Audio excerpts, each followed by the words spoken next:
Bruce, I thought this might be easier. So this is the bad water heater, and that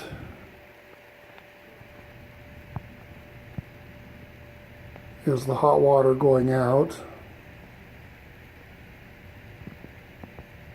This is the cold water coming in, but it feeds from a parallel water heater over here.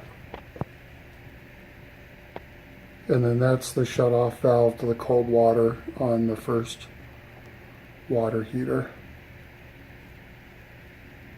And when you come up, I've got another question. I don't know if you can see in here, but there's, on this water heater we're not replacing, there's some white fibrous stuff on the inside of that vent I'd like to know about.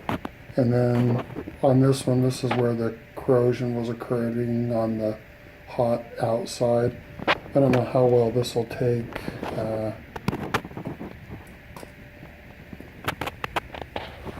But this is some of the leakage area I'm having and around the back. So hopefully that helps.